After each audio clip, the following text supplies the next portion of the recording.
I started as a builder, went through prep, through training, and which progressed up to crew lead.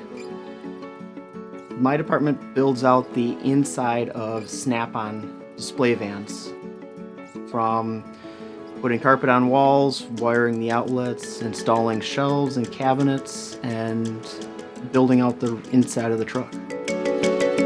I enjoy the flexibility of working with different people throughout the day, and then also the different variety of work that we're building and doing inside the truck.